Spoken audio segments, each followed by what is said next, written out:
आज का जो हमारा आर्टिकल है उसका नाम है gravitational force exerted by uniform thin spherical shell on point mass। कि आपके पास एक यूनिफॉर्म थिन स्फेरिकल शेल है और ये शेल क्या करता है, ग्रेविटेशनल फोर्स लगा रहा है एक पॉइंट मास के ऊपर, और ये पॉइंट मास जो है वो इस शेल से कुछ डिस्टेंस पर मौजूद है। तो ये जो आपके पास जो शेल होगा ये कितनी ग्रेविटेशनल फोर्स लगाएगा इस छोटे पॉइंट मास के ऊपर, ये हमारा आर्टिकल का नाम है। ये हमारा आर्टिकल है जो हमने स्टडी करना है। तो इसको हम स्टार्ट करते हैं कि let us consider we have a thin shell. ये देखें जिसके ऊपर मैं मार्कर फेर रहा हूँ, ये हमारे पास एक शेल है, यूनिफॉर्म है और स्फेरिकल शेप का है और अंदर से डेफिनेटली ये हालो होगा। तो ये बात आसानी से समझ में आने वाली है।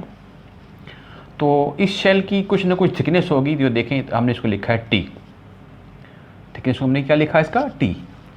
इस शेल का सेंटर भी होगा। सेंटर को बाज़ जगहों पर आपकी बुक्स के अंदर ओ लिखा है, बाज़ आप जगह पर सी लिखा है, तो इससे कोई फ़र्क नहीं पड़ता। अगर आप इसको ओ लिखेंगे तो ये लाइन ओ पी हो जाएगी, अगर सी लिखेंगे तो ये लाइन सी पी हो जाएगी, अदरवाइज़ इससे और कोई फ़र्क नहीं पड़ने वाला। चलें जी, ये बात भी समझ में आ गई। हमारे पास एक शेल यूनिफॉर्म है, थिन है, अंदर से हालो है, ये इसकी थिकनेस टी, इसका सेंटर सी और इसका कुछ ना कुछ रेडियस होगा। रेडियस को हमने कैपिटल आर का नाम दे दिया और इसका कुछ ना कुछ मास भी होगा। इस शेल के मास को हमने कैपिटल एम का नाम दे दिया। जी, ये आसानी से समझ में आने वाली बात है। तो ये देखें, आप यूँ समझ लें कि यहाँ पर ये आपके पास शेल है ये, और इसका रेडियस आपने कहा कि जनाब ये आर है, इसका मास एम है और इसके सेंटर को आपने सी का नाम दे दिया, जबकि इसी की थिकनेस को आपने नाम दिया है स्मॉल टी का। ठीक है जी। अब इस शेल से कुछ फासले पर यहाँ पर एक पॉइंट पी है, जबकि इस शेल के सेंटर से जो फासला है ये आपके पास लाइन जो बन जाएगी सी पी लाइन बन जाएगी डेफिनेटली। यहाँ पर भी अगर आप देखें तो मैंने इसको सी पी लिखा हुआ है। ये फासला जो है इसको हम स्मॉल आर का नाम दे देते हैं, यानी कि आपके पास सी से लेकर पी तक जो फासला है सी पी, इसको हमने आर का नाम दे दिया। और हमारे पास जो पॉइंट मास है वो इसी पी पॉइंट के ऊपर बैठा हुआ है।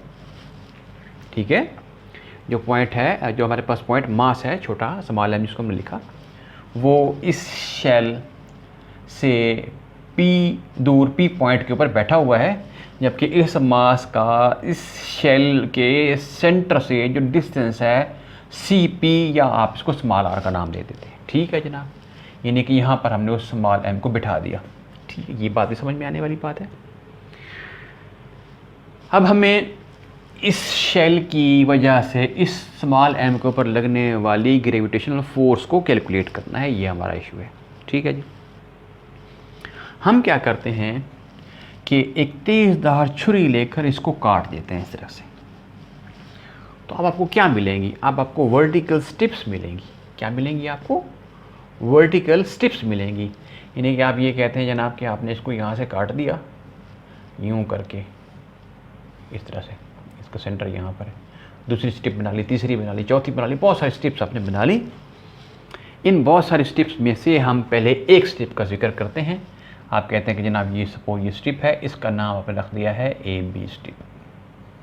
क्या नाम रख दिया आपने इसका, ए बी स्ट्रिप का नाम रख दिया आपने, कि जिसके ऊपर ये वाला पॉइंट जो होगा ये ए होगा और उसके अपोजिट जो पॉइंट होगा वो बी होगा। ये भी आसानी से समझ में आने वाली बात है। अब ये स्ट्रिप आपके पास बन गई ए बी, तो ये ऐसे होगी आपके पास। ठीक है बच्चों, स्ट्रिप आपने यहाँ से काट ली। फिर आप ये कहते हैं कि इस स्ट्रिप के इस एंड ए के ऊपर हमने स्मॉल मास कंसीडर कर लिया, उसका नाम हम रख दिया D M A. D small के लिए, एम मास है जो कि ए पॉइंट पर मौजूद है। इसी तरीके इसके अपोजिट साइड पर, अपोजिट पोल के ऊपर आपने यहाँ पर जो पॉइंट कंसीडर किया था, इसके अपोजिटली जो आपने पॉइंट कंसीडर किया था बी, वहाँ पर हम स्मॉल मास कंसीडर करते हैं, उसका नाम हम रखते हैं डी एम बी। यानी कि यहाँ पर आपने स्मॉल मास कंसिडर कर लिया और एक स्मॉल मास यहाँ पर कंसिडर कर लिया। ये लाइन आपके पास थी CP लाइन, इसको आपने स्मॉल r का नाम दिया हुआ था, यहाँ आपके पास स्मॉल m बैठा हुआ है। ठीक है बच्चों, तो ये भी समझ में आने वाली बात है। अब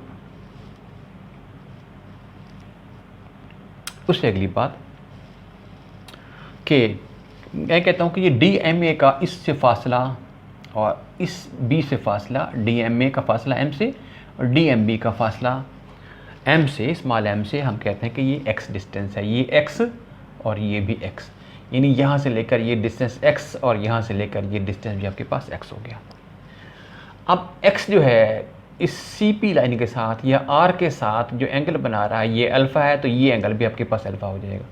ये आपके पास एंगल अल्फ़ा है तो ये एंगल भी आपके पास क्या हो जाएगा, ये CP लाइन जिसकी लेंथ R के बराबर है, ये इस AP के साथ x के साथ जो एंगल बना रही है अल्फ़ा, इसी तरीके से ये BP लाइन के साथ इसकी लंबाई भी x ही है, तो ये आपने जो एंगल बना रहे होगी ये भी अल्फ़ा होगा। अच्छा याद रखिएगा कि ये जो हमने मासेस कंसीडर किए हैं ना, DMA और DMB, ये आइडेंटिकल मासेस हैं, एक जैसे, सिमिलर है। ठीक हो गया, इस बात की समझ में आपको आ गई होगी यकीनन। अब मैं ये करता हूँ कि आप देखें इस पॉइंट मास और इस स्मॉल मास के दरमियान में फोर्स ऑफ अट्रैक्शन होगी, इसी तरीके से इस स्मॉल m और इस यहाँ पर जो मास आपने लिया DMB, इसके दरमियान में भी फोर्स ऑफ अट्रैक्शन होगी, क्योंकि आपको पता है कि कायनात के कोई से दो अजसाम एक दूसरे को अपनी तरफ कशिश करते हैं, एक दूसरे जिस फोर्स से ये अट्रैक्ट करते हैं वो फोर्स के बारे में आपको न्यूटन ने बताया था in the form of law of gravitation, और वो आपको ये बताती है कि फोर्स जो होती है वो कैपिटल G, पहला बॉडी का मास दूसरे बॉडी का मास, और इनका मल्टीप्लाई करते हैं आप, डिवाइड करते हैं आप, इनके सेंटर्स के दरमियान का जो डिस्टेंस होता है उसके स्क्वायर से डिवाइड कर देते हैं आप उसको। ठीक है बच्चों, अब इसके और इसके दरमियान में फोर्स ऑफ अट्रैक्शन होगी और इसके दरमियान भी फोर्स ऑफ अट्रैक्शन होगी। DMA और स्मॉल m के दरमियान जो फोर्स ऑफ अट्रैक्शन है उसको हमने नाम दे दिया DFA का। इसी तरीके से DMB और M के दरमियान में जो फोर्स ऑफ अट्रैक्शन है इसको हमने नाम दे दिया DFB का। ये आपके पास DFA हो गई, ये आपके पास DFB हो गई, तो ये भी आसानी से समझ में आने वाली बात है। अब मैं ये करता हूँ कि इसके दरमियान जो फोर्स है उसके कंपोनेंट बनाता हूँ और इसके दरमियान जो फोर्स है उसके भी कंपोनेंट बनाता हूँ। देखिए अगली फिगर के अंदर मैंने ये यहाँ पर ये काम किया हुआ है कि आपके पास DFA है, तो मैंने इसके कंपोनेंट बनाने हैं, तो इसके दुम से चलूँगा, इसके सर के नीचे तक आ जाऊँगा और फिर इसके सर तक चला जाऊँगा, तो ये आपके पास हो जाएगा DFA का x कंपोनेंट, ये हो जाएगा DFA का y कंपोनेंट। इसी तरीके से जब मैं इसके कंपोनेंट बनाऊँगा तो एक कंपोनेंट बन जाएगा इसका, ये होगा इसका x कंपोनेंट यानी DFB का x कंपोनेंट, और ये आपके पास होगा DFB का y कंपोनेंट। ठीक है बच्चों, इसी फिगर को मैंने वहाँ पर दोबारा बनाया, देखें ना, ये आपके पास है ACBP, ACBP, ये फिगर मैंने यहाँ पर दोबारा बनाई आपके पास। हमने DFA के कंपोनेंट लिए और DFB के कंपोनेंट लिए, तो अगर आप देखें तो जो y कंपोनेंट है DFA का वो ऊपर की तरफ है और जो y कंपोनेंट है DFB का वो नीचे की तरफ है, एक दूसरे के अपोजिट डायरेक्टेड हैं। चूँकि ये आपके पास मासेस आइडेंटिकल हैं तो फोर्सेस भी के कंपोनेंट भी सेम होने चाहिए। आप एक ऊपर की तरफ है दूसरा नीचे की तरफ है, तो यहाँ से नज़र मुझे ये आ रहा है ये एक दूसरे को बैलेंस कर देंगे, एक दूसरे को कैंसिल कर देंगे। ठीक है, बाकी जो नेट फोर्स आपके पास बचेगी वो क्या होगी, इसका x कंपोनेंट, इसका x कंपोनेंट ये वाला और इसका x कंपोनेंट ये वाला, ये दोनों एक ही डायरेक्शन में हैं, तो ये ऐड अप हो जाएंगे और आपको यहाँ से फोर्स मिलेगी जो आपके इसके और इसके दरमियान होगी और इसके दरमियान होगी, नेट फोर्स। ठीक है बच्चों, अब उसी बात पर हम आते हैं, the net resultant vertical force Y axis के अलावा, कि अगर आप ये सपोज कर रहे हैं कि ये आपके पास x एक्सिस है, ये y एक्सिस है, तो आपके पास जो वर्टिकल फोर्स बनेगी वो किसके बराबर होगी, the net resultant vertical force DFA y minus DFB y, यानी कि ऊपर वाली फोर्स में से नीचे वाली फोर्स को माइनस कर रहे हैं। DFA y, अब आपको पता है कि आपके पास कोई वेक्टर हो इस तरीके से, उसका नाम f है, a है, b है, कुछ है, तो उसका ये कहलाता है f का x कंपोनेंट और ये आपके पास कहलाता है f का y कंपोनेंट। ये क्या कहलाता है, f का x, और ये क्या कहलाता है, f का y कंपोनेंट कहलाता है। तो बच्चों अगर आपके पास ये एंगल थीटा हो तो ये आपके पास होता है f(x) के बराबर होता है f का cos थीटा, और ये किसके बराबर होता है f का sin थीटा। यानी कि इसका जो y कंपोनेंट होगा वो होगा DFA का साइन और एंगल। एंगल क्या है? ये एंगल आपके पास अल्फ़ा है यहाँ पर, तो यहाँ पे बनेगा DFA का साइन अल्फ़ा और नीचे क्या हो जाएगा DFB का साइन अल्फ़ा। अब बच्चों हमने यहाँ पर DFA और DFB की वैल्यूज़ को पुट करना है। DFA, ये DFA क्या चीज़ है? इसके और इसके दरमियान में फोर्स ऑफ अट्रैक्शन है।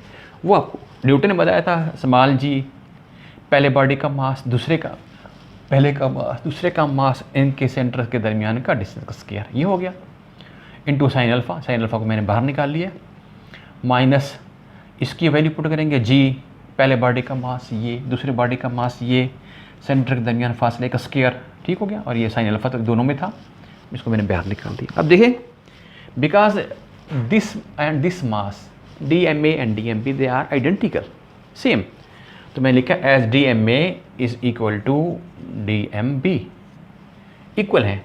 तो आप जब यहाँ पर इसकी वैल्यू पुट करेंगे तो ये भी DMA बन जाएगा, तो ये एक फैक्टर एडजस्ट हो जाएंगे, जिसको कैंसिल आउट कर देंगे और आपको जो आंसर मिलेगा नेट रिजल्टेंट वर्टिकल फोर्स जो आपको मिलेगी वो 0 मिलेगी। आपको नज़र भी आ रहा है आपको वहाँ से। अब जो हॉरिजॉन्टल फोर्स होगी वो क्या होगी? वो डेफिनेटली आपके इन दो कंपोनेंट्स के सम के बराबर आपको मिलेगी, क्योंकि वेक्टर्स दोनों एक ही डायरेक्शन में हैं। ये आप इनको सम अप करेंगे तो ये आपको मिलेगा DFA का x कंपोनेंट जमा DFB का x कंपोनेंट। तो हमने इस स्ट्रिप के ऊपर, ये हमें स्ट्रिप मिली थी, हमने काटी है बहुत सारे स्ट्रिप्स, उनमें से हम एक स्ट्रिप का जिक्र कर रहे हैं। तो यहाँ पर आपने एक पॉइंट लिया, यहाँ पर दूसरा पॉइंट लिया, A और B। अच्छा, मैं यहाँ पर एक पॉइंट C लेता हूँ, इसके अपोजिट D लेता हूँ, यहाँ E लेता हूँ, F लेता हूँ, G लेता हूँ, H लेता हूँ, I लेता हूँ, कि इस तरह से अगर हम स्ट्रिप को इस तरह से पॉइंट्स के अंदर डिवाइड कर दें, छोटे छोटे मासेस के अंदर डिवाइड कर दें और उस इनकी वजह से इसके ऊपर लगने वाली नेट फोर्स का जिक्र करें, तो डेफिनेटली क्या होगा? ये होगा कि इन फोर्सेस के जो y कंपोनेंट्स हैं एक दूसरे को बैलेंस कर देंगे, एक दूसरे को कैंसिल कर देंगे, जैसा कि हमने इन दो पॉइंट्स के केस में देखा यहाँ पर। बाकी क्या बचेगा? इनके x कंपोनेंट्स का सम जो होगा आपको that will give you the net force. तो हमने लिखा DF, फिर DF क्या होगी? DF will be the force exerted by the all particles which are situated on this strip, इस स्ट्रिप के ऊपर जितने होंगे, और वो आपके पास क्या होगा? पहला आपने लिया DFA का x कंपोनेंट, दूसरे का x कंपोनेंट, तीसरे का x कंपोनेंट, चौथे का x component and so on, जितनों के अंदर आप इसको डिवाइड कर देंगे उतने तमाम के x कंपोनेंट का सम। अब बच्चों ये मिट गया थोड़ा सा, पता नहीं कैसे मिटा। अच्छा, तो अब आप इसको लिखें, इसको लिखें, इसको लिखेंगे तो सब के अंदर क्या चीज़ काम आएगी? कैपिटल G स्मॉल m सब के अंदर होगा, क्योंकि एक आपके पास ये है, दूसरा यहाँ वाला होगा, डिवाइडेड बाई इसके और इसके दरमियान डिस्टेंस, आपके पास x का स्क्वायर, फिर आपके पास आ जाएगा DMA पहला, दूसरा, तीसरा, ठीक है, सो ऑन, और इनटू, क्योंकि ये x कंपोनेंट है ना, तो x कंपोनेंट के साथ काज आएगा, काज अल्फा। काज अल्फा भी सबके साथ आ रहा होगा, क्योंकि आपको पता है कि x कंपोनेंट जो होता है ना वो होता है उस वेक्टर का काज अल्फा। तो ये तो मैग्नीट्यूड आपके पास आ गई, capital G small m x का स्क्वायर इंटू DMA और साथ काज अल्फा आएगा। दूसरे में आएगा capital G small m x का स्क्वायर DMB और काज अल्फा, इस तरह से। तो ये भी, और इन दोनों का आपने कॉमन निकाल लिया, तो अब DMA, DMB, DMC, DMD इस तरह से करते जाएंगे। ये क्या आप क्या देगा? ये टोटल मास ऑफ स्ट्रिप मिलेगा आपको। क्या मिलेगा? Total mass of strip. यहाँ पर स्ट्रिप भी लिखते हैं बेशक, और इनटू कॉस, इसको मैंने लिखा, टोटल मास ऑफ स्ट्रिप आपको मिलेगा यहाँ से।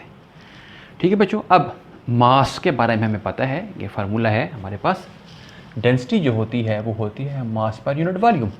तो यहाँ से आपको m किसके बराबर मिले जाए, वो हो जाएगा density into volume, density into volume. यही मैंने लिखा, टोटल मास ऑफ स्ट्रिप की जगह पर लिखा डेंसिटी रो। हम इसकी डेंसिटी कहते हैं कि हमारे पास जो शेल था उसकी डेंसिटी रो थी, और यूनिफॉर्म है हर जगह से, तो इस स्ट्रिप की डेंसिटी भी रो ही बन जाएगी, क्योंकि ये स्ट्रिप जो है ये उसी शेल का हिस्सा है। तो रो इंटू वॉल्यूम, किसका वॉल्यूम? इस स्ट्रिप का वॉल्यूम। तो अब इंटू कॉस अल्फा, वैसे के वैसे आपके पास आ रहा है, तो ये थिकनेस यहाँ से मिट गए, इंटू कॉस अल्फा। तो बच्चा अब हमने वॉल्यूम लेना है, इस स्ट्रिप का वॉल्यूम, ठीक है जी। स्ट्रिप के वॉल्यूम में क्या चीज़ आएगी? वॉल्यूम का आपको पता है बराबर होता है लेंथ, विड्थ और इसकी थिकनेस, मोटाई। थिकनेस को तो हमने पहले से कह दिया था कि ये टी है, तो थिकनेस की जगह पर तो आपके पास आ जाएगा टी। क्या आ जाएगा आपके पास? यहाँ पर आपके पास आ जाएगा टी, स्मॉल टी। इसकी विड्थ, यानी कि हमें ये फासला चाहिए स्ट्रिप का, स्ट्रिप के ऊपर ये फासला चाहिए। अब मैं कहता हूँ कि यहाँ से मैंने ये इसको मिला दी लाइन को और इसको मिला दिया, तो डेफिनेटली ये क्या होंगे? ये रेडियस होंगे, रेडियस होंगे आपके इस स्फेरिकल शेल के। अब ये जो एंगल बना रहे हैं यहाँ पर, इसको हमने नाम दे दिया डी थीटा का। क्या नाम दे दिया? डी थीटा का। आप कहते हैं इसकी लंबाई है एस, तो आपके पास एक रिलेशन है, और रिलेशन आपके पास क्या है? वो रिलेशन आपके पास ये है कि एस जो है वो बराबर होता है आर इंटू थीटा के। क्या होता है वो आपके पास? S is equal to r into theta. ये आपके पास एस लंबाई है, तो ये आपके पास आर आपके पास हो जाएगा रेडियस, और थीटा यहाँ पर जो एंगल बन रहा है उसको हम नाम दे देते हैं डी थीटा का। मीन्स के विड्थ, एक तो इसकी थिकनेस आपके पास है गया, विड्थ इस स्ट्रिप की वो आपको मिल गई, ये आपके पास हो जाएगी डी थीटा इंटू आर। आप इसको लिख दें आर इंटू डी थीटा। और बाकी आपको यहाँ पर चाहिए लेंथ इसकी। क्या चाहिए आपको? लेंथ। यहाँ पे मैंने लिखा है, इसको मैं मिटा के दोबारा कर देता हूँ आप लोगों के लिए। तो ये देखें बेटा, उसी को मैंने, इसी फार्मूले को मैंने आगे यहाँ पर लिखा है, D F is equal to capital G small M X का स्क्वायर, रो इसकी डेंसिटी आ गई, टी इसकी थिकनेस आ गई, आर इंटू डी थीटा ये इसकी विड्थ आ गई। अब इसकी लेंथ आपको ये, ठीक है, ये क्या आपको ये देगी? आपको ये इसकी लेंथ देगी। इनको मिटा देता हूँ, मैं दोबारा से लिखूँगा। लेंथ, इसकी लेंथ, इस टिप की लेंथ, यानी कि दूसरे अल्फाज में आप ये कहना चाह रहे हैं कि इसका सरकमफ्रेंस आपको चाहिए, वही इसकी लेंथ होगी। सरकमफ्रेंस, इस स्ट्रिप का सरकमफ्रेंस, हम सरकमफ्रेंस के बारे में पता है कि वो होता है 2 pi into radius, 2 pi into radius of the strip. अब बच्चों अगर तो ये स्ट्रिप होती है एग्जैक्टली इस जगह के ऊपर, तो फिर इसका जो रेडियस है वो वही होता है जो आपके शेल का रेडियस है, लेकिन इसको हमने यहाँ पर बनाया हुआ है। अब आपके पास ये सूरत हाल बन रही है, ये बन रही है, तो इसका रेडियस क्या होगा? इसके सेंटर से लेकर ये फासला बनेगा ना आपके पास, जबकि शेल का सेंटर यहाँ पर मौजूद है। तो आप इसको मालूम कर सकते हैं। कैसे मालूम कर सकते हैं? ये आपको मालूम है, दिस इज आर, यहाँ से लेकर आपके पास क्या है? आर। आप कहते हैं कि आर, आप कहते हैं कि यहाँ पर जो एंगल बन रहा है वो थीटा, ये एंगल क्या बन रहा है? थीटा एंगल बन रहा है। ठीक है बच्चों, अब ये आपके पास आर है, ये एंगल थीटा है, तो आप इसके कंपोनेंट बना लें। एक ये कंपोनेंट बन जाएगा, दूसरा आपके पास ये कंपोनेंट बन जाएगा। ये अगर आर है तो ये बनेगा आपके पास आर साइन थीटा, आर, ये वाला क्या बनेगा? आर कॉस थीटा, सॉरी, ये क्या बनेगा? R cos theta. और सामने वाला क्या बनेगा आपके पास? R sine theta. थीटे के सामने वाला वाई, ये आर साइन थीटा, और ये आपके पास बनेगा आर कॉस थीटा। तो ये देखें, यानी कि ये आपके पास अगर आर है तो ये आपके पास बनेगा आर का कॉस थीटा, और ये आपके पास क्या बनेगा? आर का साइन थीटा। मीन्स के जो आपकी स्ट्रिप है उसका रेडियस आपके पास बन रहा है आर साइन थीटा। क्या बन रहा है आपके पास? R sine theta. अब 2 पाई को आपने रेडियस से मल्टीप्लाई करना होता है, तो ये मैंने देखा, देखें 2 pi into R sine theta, 2 pi into R sine theta. ये आपके पास जो आर साइन थीटा है ये बेसिकली रेडियस है इस स्ट्रिप का, और 2 पाई से आपने इसको मल्टीप्लाई कराना होता है। ठीक है बच्चों, तो ये बात भी अपने ख्याल में आपको समझ में आ गई होगी। तो अभी आपके पास आ गए rho 2 pi r sine theta, r d theta into t और इंटू कॉज अल्फा आपका पहले से आ रहा है। तो मैं ये करता हूँ यहाँ पर कि साइन थीटा, डी थीटा और काज अल्फ़ा, ये काज अल्फ़ा ये बाहर खड़ा है, इसको छोड़कर बाकी चीज़ों को मैं बाहर निकाल लेता हूँ। मैं कहता हूँ कि ये कांस्टेंट है, उसको हमने के का नाम दे दिया। इसको क्या नाम दे दिया हमने? कांस्टेंट है, इसको हमने के का नाम दे दिया। तो ये आपके पास बराबर हो गया के into cos alpha sine theta D theta. ये बिल्कुल आसान है, सिर्फ आप इन फैक्टर को छोड़कर बाकी को बाहर निकाल दें और लिख दें कि बिकॉज दीज आर कॉन्स्टेंट्स। कैसे कॉन्स्टेंट? जी कॉन्स्टेंट है, एम कॉन्स्टेंट है, आपके पास रो कांस्टेंट है, आपके पास 2 पाई कांस्टेंट है, आपके पास कैपिटल और कांस्टेंट है, टी इसकी थिकनेस होगी वो कांस्टेंट, ये सारे कांस्टेंट्स बाहर निकल आएंगे, बाकी आपके पास ये चीज़ बन जाएगी। इस इक्वेशन को मैंने नाम दे दिया इक्वेशन ए का। क्या नाम दे दिया मैंने इसको? इक्वेशन ए का नाम दे दिया। इक्वेशन ए आपके पास है डी एफ। डी एफ क्या चीज़ है? ये जो स्ट्रिप फोर्स लगा रही है स्मॉल मास हम के ऊपर, वो आपके पास है cause alpha sign theta D theta और एक्स का स्क्वायर। अब इस इक्वेशन ए के अंदर मुझे 2 चीज़ें हैं जिनकी वैल्यू चाहिए। एक मेरे पास है ये वाला फैक्टर, ये साइन थीटा डी थीटा, और दूसरा मेरे पास है कॉज अल्फा। इन दोनों की वैल्यू मुझे चाहिए और ये वैल्यू मालूम करने के बाद मैंने इस इक्वेशन के अंदर पुट करनी है। इसकी वैल्यूज़ मैंने आगे चलकर यहाँ पर निकाली है। इसमें हमने क्या किया? इसमें हमने ये किया कि हम इस्तेमाल करेंगे किस चीज़ को भला, ये लॉ ऑफ कोसाइन अप्लाई करेंगे। Sine theta into D theta की वैल्यू मालूम करने के लिए लॉ ऑफ कोसाइन अप्लाई करेंगे। अब लॉ ऑफ कोसाइन कौन सी ट्राइंगल पर अप्लाई करेंगे? तो मेरे पास ट्राइंगल है ए सी पी। कौन सी है? ये पॉइंट ए है, ये सी है, ये पी है। ये देखें, इसके ऊपर, इस ट्राइंगल के ऊपर मैं लॉ ऑफ कोसाइन अप्लाई करने लगा हूँ। अब इसमें अगर आप देखिए तो ये एंगल अल्फ़ा है, ये एंगल थीटा है, और ये आपके पास अननोन एंगल है। जबकि इसकी लंबाई r है, इसकी लंबाई स्मॉल r है, इसकी लंबाई x है। तो आप देखें, यही मैंने लिखा है यहाँ पर AC लंबाई जो कि यहाँ पर मौजूद है, this is r, CP this is small r, और PA दिस इज x। ये x डिस्टेंस आपके पास है, ये एंगल थीटा है और ये एंगल अल्फा है। इसके ऊपर अप्लाई करें आप लॉ ऑफ कोसाइन, तो आपको क्या बताता है? x का स्क्वायर बराबर हो जाएगा दिस का स्क्वायर प्लस दिस का स्क्वायर, r का स्क्वायर प्लस r का square minus 2 into this one into cos of the angle which is opposite to the x। और x के अपोजिट एंगल आपके पास थीटा है। तो ये आपके पास बन गया इस तरीके से। अब आप यहाँ से एक r का को छोड़कर बाकी टर्म को इधर लेकर आएँ तो ये आपके पास हासिल हो जाएगा। अब आपने ये करना है, डिफ्रेंशिएट करना है इसकी दोनों साइडों को। अब देखिए, अगर आप x को वेरी कराएंगे, यहाँ से थीटा वेरी करेगा। x को वेरी कराएंगे तो क्या होगा? थीटा वेरी करेगा। ये नहीं कि अगर आप यहाँ से आपका डिफरेंशियल थीटा के लिहाज से होगा, इधर x के लिहाज से हो जाएगा। ये दोनों वेरिएबल हो जाएंगे यहाँ से। तो आप डिफरेंशिएट करेंगे इसको तो आपको मिलेगा sine theta D theta is equal to ये जीरो आपके पास हो जाएगा। इसको करेंगे तो x डी एक्स ओवर आपके पास r इंटू आर आ जाएगा। तो यहाँ से आपको क्या मिल गया? Sine theta into D theta की वैल्यू मालूम हो गई। इसको हमने इक्वेशन नंबर 2A का नाम दे दिया और ये अपने आगे चलकर यहाँ पर पुट करनी है इस इक्वेशन के अंदर। दूसरी चीज़ आपको चाहिए यहाँ पर कॉज अल्फ़ा की वैल्यू। कॉज अल्फ़ा की वैल्यू मालूम करने के लिए मैं एक राइट एंगल ट्राइंगल कंसीडर करता हूँ AQP। ये ट्राइंगल, ये ठीक है। कौन सी ट्राइंगल हमने कंसीडर की है? AQP। अब अगर आप देखें तो ये क्या बन रही है? A इस तरीके से बन रही है, this is A, this is Q and this is P। क्या है ये? AQP। इसमें आपको ये चीज़ पता है, ये है x, ये आपके पास x है। अब PQ डिस्टेंस आपको मालूम नहीं है, ये PQ डिस्टेंस आपको मालूम नहीं है, लेकिन यहाँ पर सेंटर है आपके पास और ये इस तरह से है।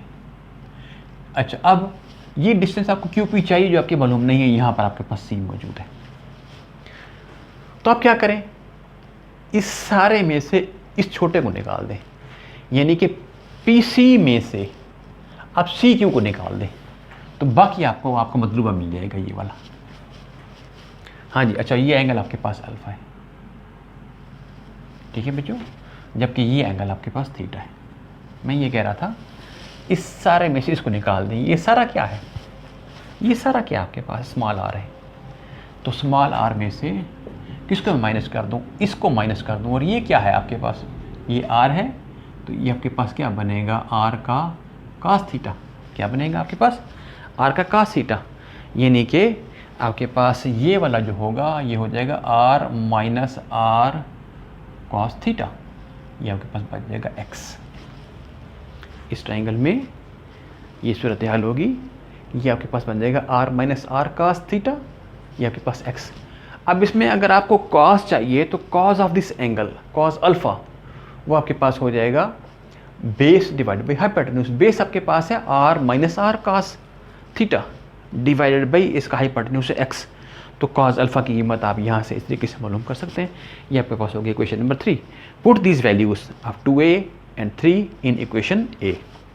अब यहाँ पे जब पुट करेंगे तो आपको यहाँ से क्या मिलेगा, वो पुट करेंगे आप इसको।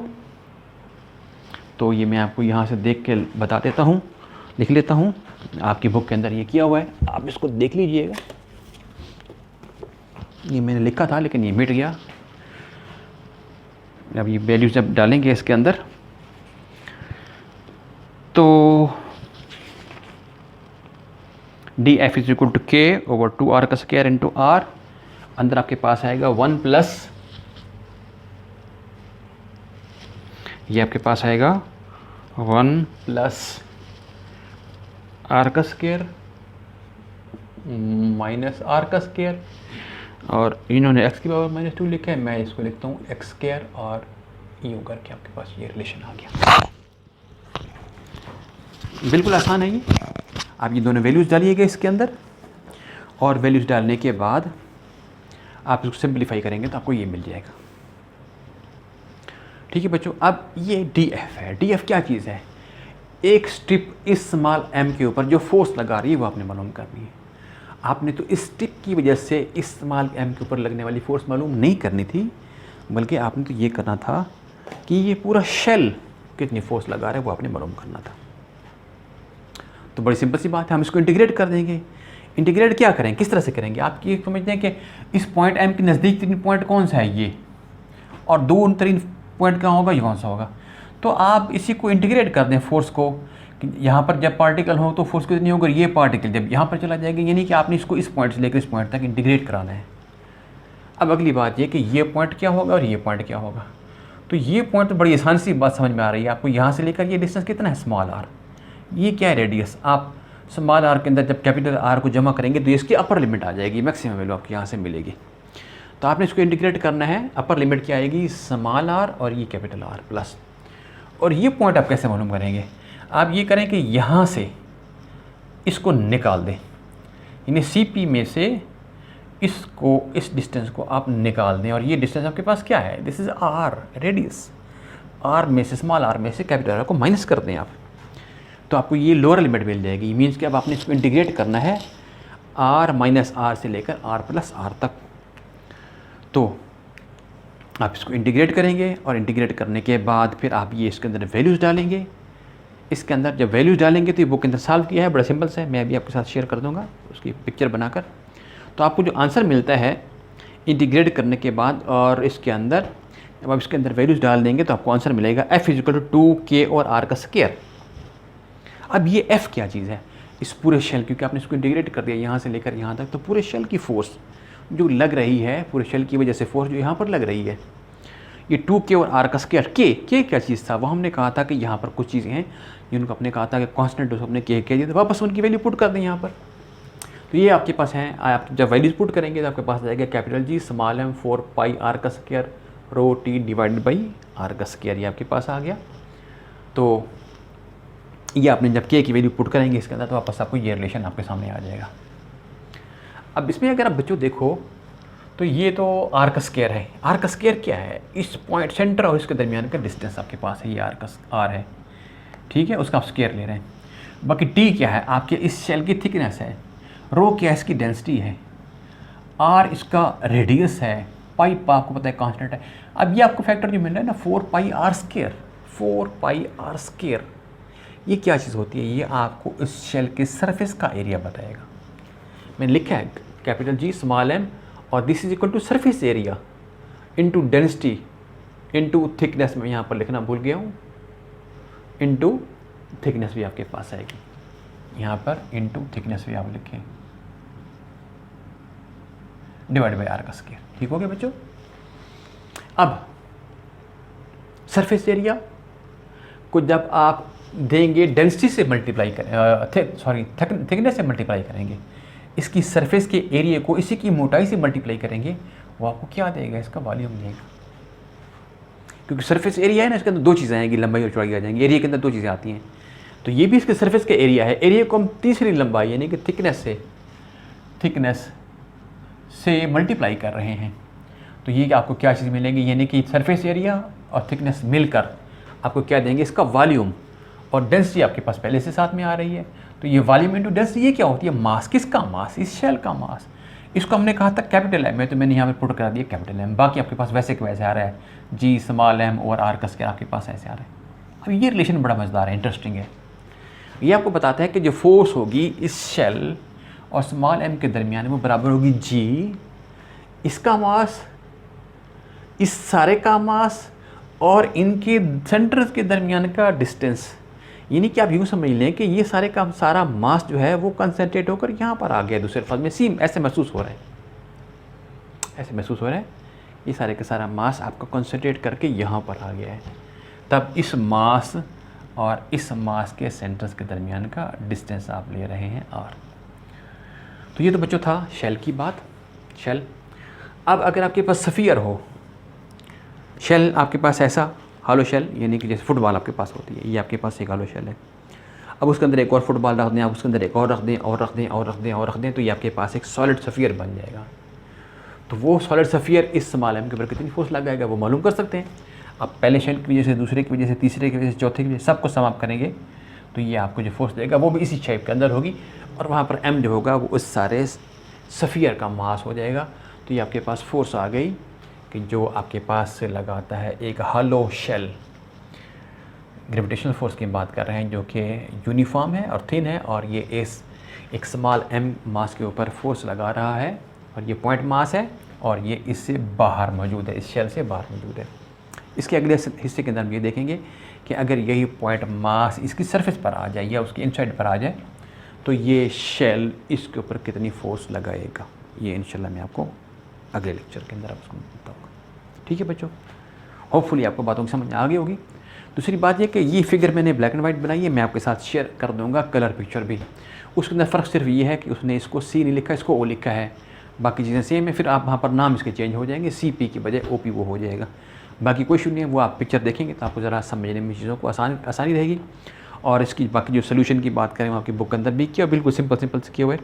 यहाँ पर मुश्किल है तो मैंने खुद से उसको सॉल्व करके उसके ऊपर डाल दिया है। वो पिक्चर मैं आपके साथ शेयर कर दूँगा ग्रुप के अंदर, तो आप इसको देख लेना है। इसको पढ़ेंगे आप तो इंशाल्लाह आपको समझ में आ जाएगी। कितना आपको मुश्किल आर्टिकल नहीं, थोड़ा सा लंबा है।